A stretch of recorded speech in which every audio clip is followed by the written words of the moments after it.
Glenn, are y'all fully moved back in over at Washington Square? Well, we have 7 offices, including mine, which have had to be relocated. So I'm actually in a conference room, and the building gave us some square footage down on 3 to help move one of our units in, because just like y'all have that wall that faces down toward Hooters, toward Broadway, peeling off the building, and so we've got to, we've got to make do, and I'm sure kind of the same thing Metro Legal's got going on up on 6th floor. So Well, exactly. We've got that whole facade, every office and conference room, cubicle spaces walled off while they fix that. So we've had to relocate people to interior offices or conference rooms, all of that. Right. So they told us 6 months, but it could be the whole year. Who knows? Yeah, I'm kind of coming around to that point of view too. Right. So good morning, everybody. It's good to see you here in cyberspace. With Bob's advice, and do we have to assemble a quorum for this? Is there, I guess we know how many people are on the conference call. 15 panelists. So we'll say that establishes a quorum. So I'm sorry about the weather delay, but one more challenge in the last 12 months, but thank everybody for being here today. It's good to see you again to review and discuss the security of our courts. I'm grateful to everyone on the call for keeping our courts safely running through the pandemic. This, the most difficult of all the years in Nashville's history.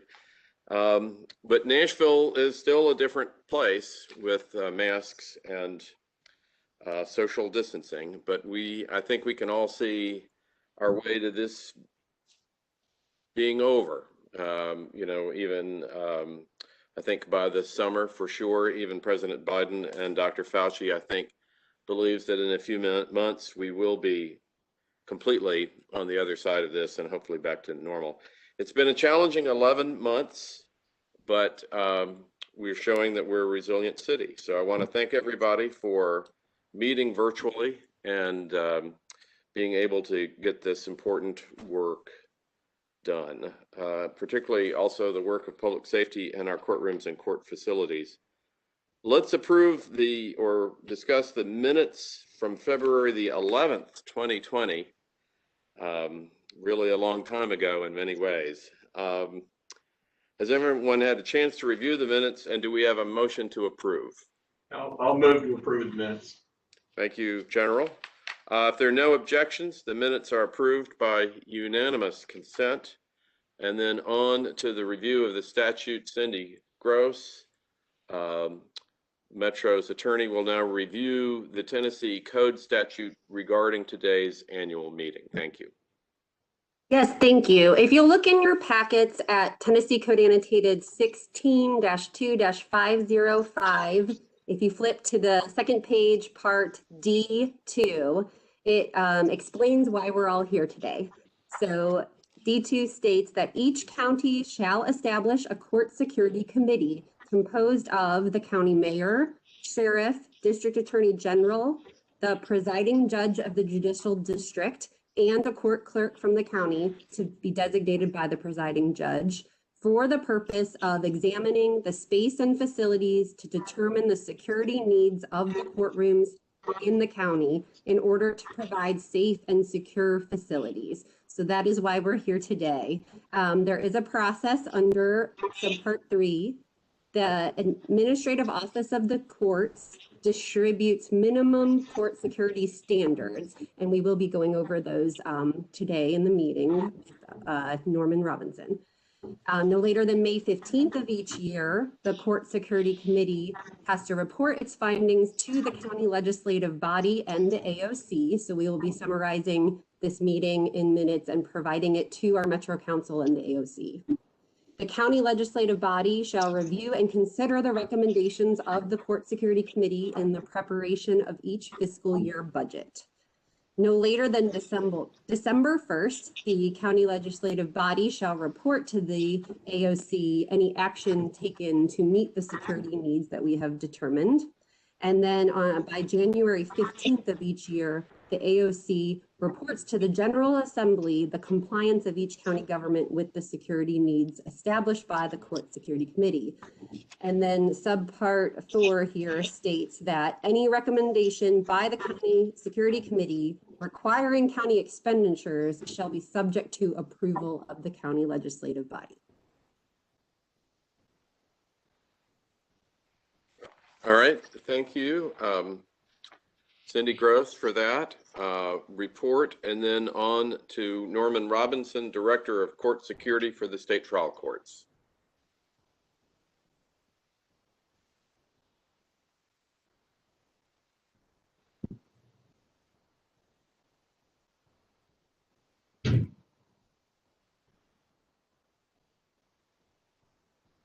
Is he on the?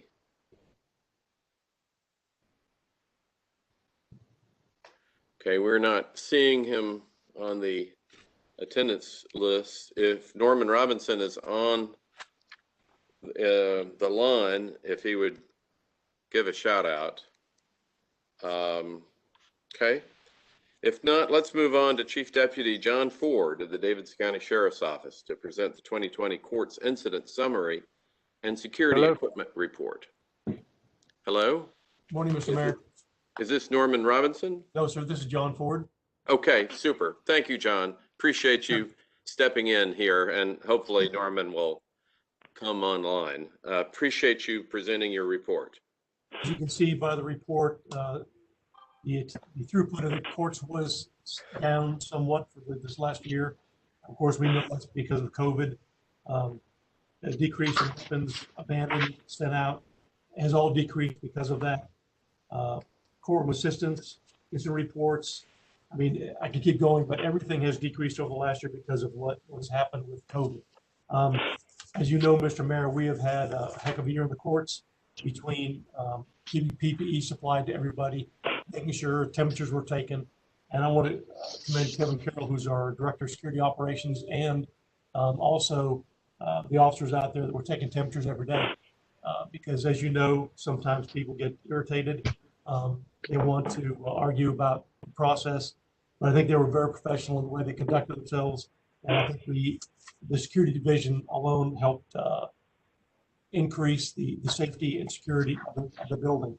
There were some challenges this year with social distancing, and that was the floors, basically because we bring them through the front of the building.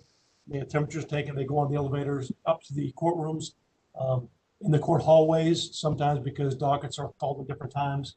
There was some gatherings, health department notified us, and we immediately took action to make sure that we try to social distance as much as possible. So being the year it was, I think it was still pretty successful as far as court security. If there's any questions, I'm glad to answer them. Well, I have a quick question, if you don't mind, Chief Deputy. Last year on this call, we were sort of celebrating the screening of 1 million people in the Birch Building in the historic courthouse. With COVID, there may be no better way of showing the change in Nashville. What is the estimated number of people who were screened? We're looking at right now about 500,000. Okay. So, wow, that's way more than I actually would have predicted, but thank you for that very much. Sure. And now Judge Sheila Calloway, if she's on the line, will present the 2020 Juvenile Court Security Summary Report. Good morning, Mayor Cooper. Good morning, everybody. It's good to see everybody. I miss y'all in person. I'm actually going to allow our Director of Security is Michael Craig. And so I will call on Michael. I think he's on the phone and not on the participants, but I'll let Michael Craig do our report. Thank you.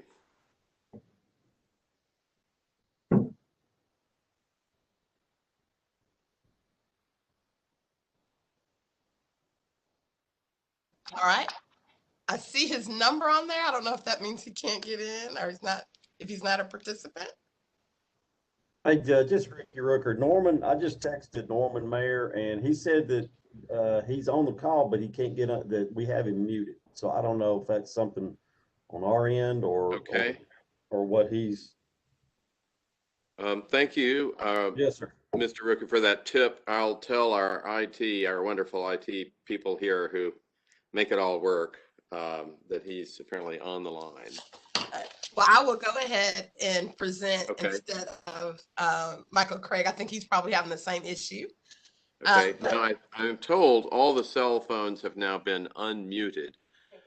So if somebody's on a cell phone but now Michael Craig, I see here is, sorry about all this, it is saying muted to me on this list. Okay, so Michael Craig should be unmuted.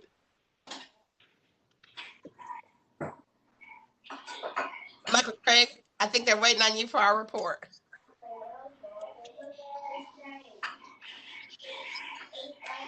Yes, ma'am. Give me 1 second. I'm sorry. I just was able to gain access to the WebEx.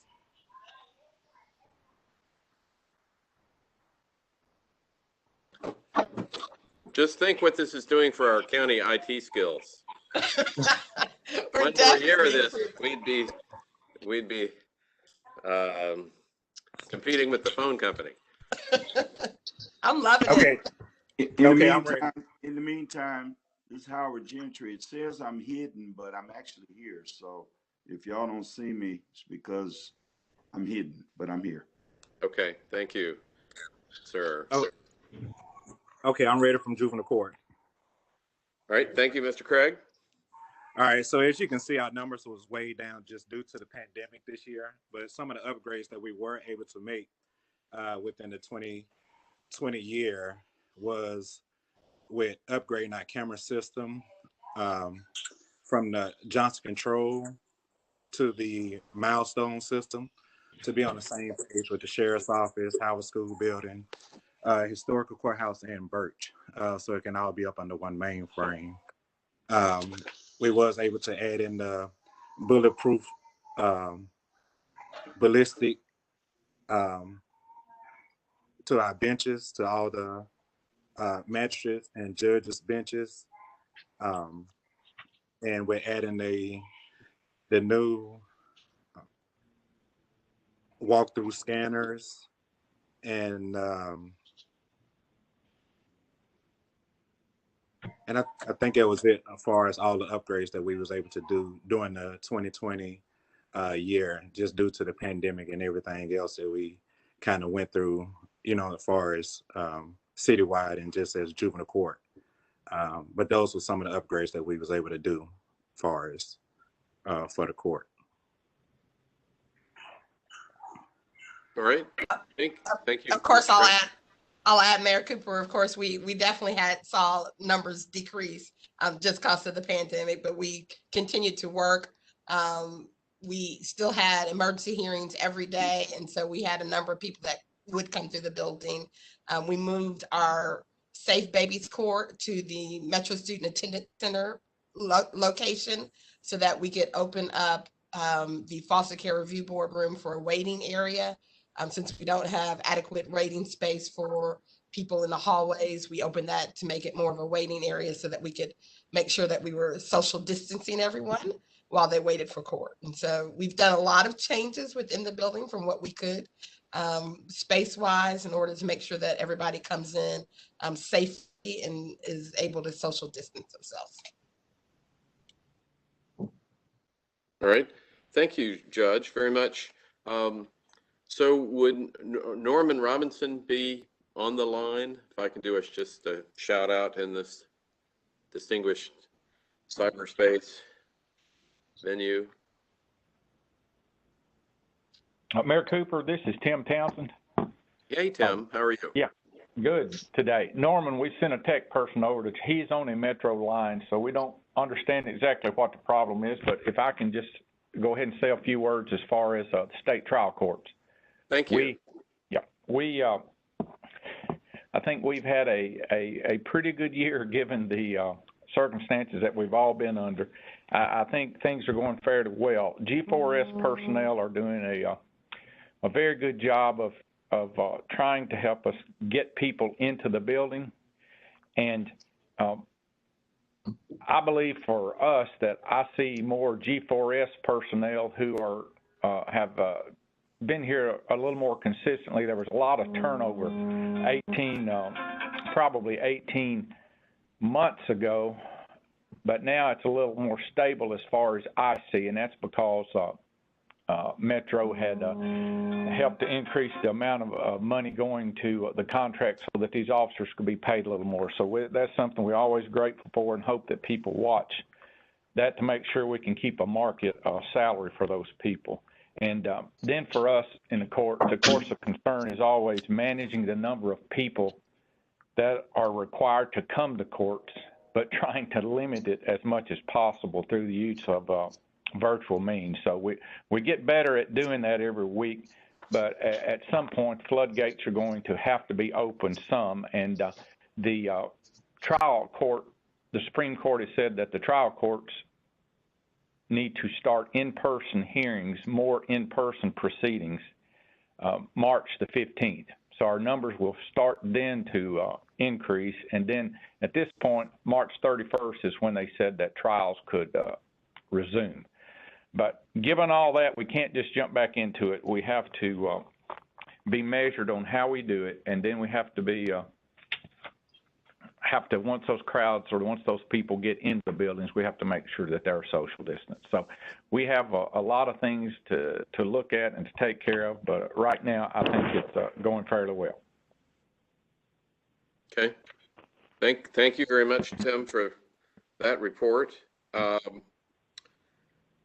Now, at this point of the agenda, I think I open it up for discussion with this distinguished group. This is Norman Robinson. Can you hear me? Oh, yes. Thank you.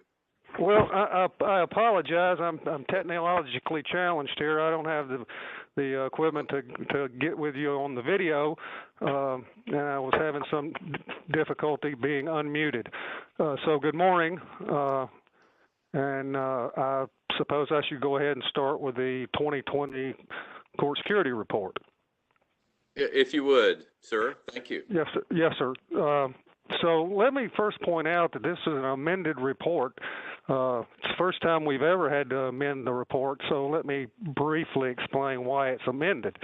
Historically, the AOC requests the report typically at the end of October with a deadline submission of 1 December. About mid-November of last year, that request did not get to us, so I submitted the report based on the 2019 format. Lo and behold, they announced on the 1st of December, that being the AOC, the request for the report, and gave an extension on the deadline to December the 18th. And lo and behold, they changed the format of the report and added some additional questions. So in short, the report had to be amended and updated to submit the data in the format that they requested. Statistically, the numbers have not changed at all. They just asked for a different presentation of those. They did ask a number of questions that they don't normally ask concerning video arraignment and conferencing and how we accomplish that. So those were questions added. I have been able to hear everybody since the beginning of the meeting, so I really don't have a whole lot of stuff to add, other than I want to point out one of the newer questions were, and I believe Tim and Chief Ford addressed it as well, what security challenge has you been faced because of the COVID pandemic? And across the board from juvenile and general sessions and trial courts, I took the three top. There's plenty more of challenges, as we all know, but the three top challenges across the board was, of course, limiting the individuals into the facility, maintaining crowd control in the hallways and social distancing and lobbies and courtrooms and the security screening areas, and third being the wearing a mask properly throughout the facility, if sometimes not at all. As you all know, it's very challenging on G4S, and they've done absolutely superb job, and they continue to do really good work. We all need to understand that our clientele, I mean, they're not really great at following rules and listening to direction. Otherwise, they wouldn't be here for the most part. So it's very difficult on G4S to do the job that they're doing, and they're doing it very, very, very well. So having said all that, I'll move on to the additional statistics from the state trial courts very briefly. As everybody, the numbers are down dramatically. Most dramatic are in custody transports. I'd point out that our Community Corrections Department did not have any transport. In other words, didn't execute any warrants in the entire year last year. That's not to say that the warrants weren't written. They were written and sent to the Warrant Division, as always, but they weren't conducting in-person probation interviews, and that's where we normally are able to assist the Warrant Division in taking those folks into custody.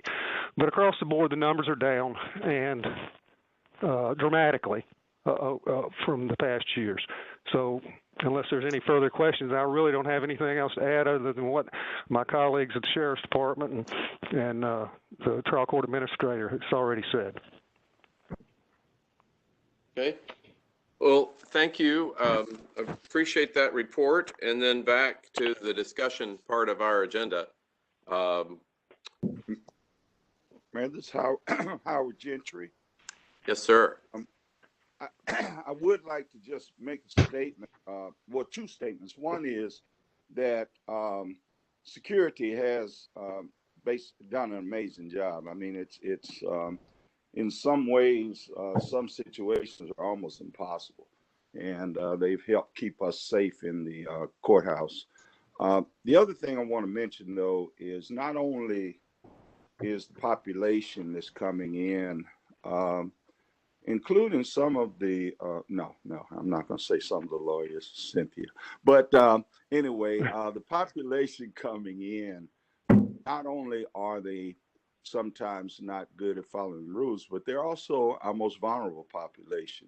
So as we start opening up courts and really going back to business, we got to understand that these are the people who are walking around still with COVID and not having the vaccines either, just by virtue of their circumstances. And so we're still gonna have to be careful.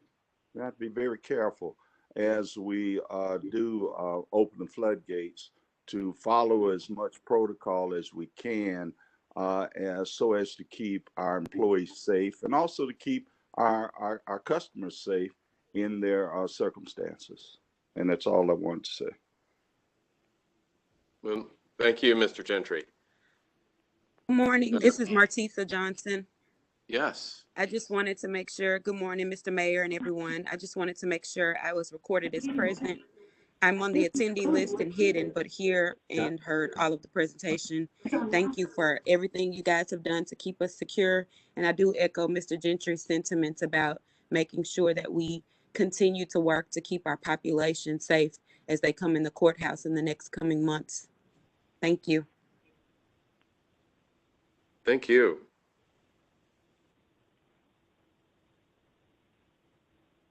Any other comments? Yeah, Mr. Mayor. I'm sorry. Yes, sir. John Ford again with the Sheriff's Office. Yes, sir. I just want to make a quick comment, from Tim and Norm in the state trial courts, the Cecil General Sessions, all the elected officials, all the visitors. This was a new year for all of us, and we had no idea what we were doing either. But I think the cooperation amongst everybody that used our services from Security Point, we really appreciate the cooperation because, our officers have never been trained to take temperatures and heard people wear masks and have PPE. I think the cooperation of everybody involved in this call really made it a success. It's not just security, it's everybody involved. And I just want to say thank you from the Sheriff's Office to everybody for that cooperation. Yeah, and so if I may say something really briefly, it's Chief Drake. I want to say thank you to John Ford for all the work that you do and all the court security. It's just amazing, and the personalities are so good as well. But I just want to say to you, Deputy Ford, thank you for all the communication, collaboration you have with the police department and keeping us abreast. So thank you. Yes, indeed. Thank you. Any other comments? A little hard to organize without being able to see each other. I'm looking forward to next year when we can be in person. Anybody else? Well, thank you, Chief Drake. I want to second those comments. By the way, I want to do a wave to Judge Binkley here. And let me just express my gratitude to all of you for helping make Nashville work. Everybody's depending on us being able to do that here, I think better maybe than any place else. And it's super hard, and serving the vulnerable population and all of our people is the highest priority for the city, and I'm grateful to all of you making this hardest of all years work. I do want to, from my standpoint, do a special shout out to Bob Cooper, our legal director, and Kristen Wilson, our operating officer. I can't imagine any mayor having finer people manage these areas than we do here in Nashville. With that, if there are no further comments, I guess then is there a motion to adjourn until our next meeting? So moved. Thank you. So seconded, so moved, and we are adjourned until our next meeting, but with gratitude for all the hard work in these uncharted times that everybody on this call has been putting forth for everybody in Nashville. Thank you very much. Thank you, Mayor. Bye, everybody. All right, everybody. Thank you, Mayor. Thank y'all. Thank you, Mayor. Thank you, Mr. Mayor.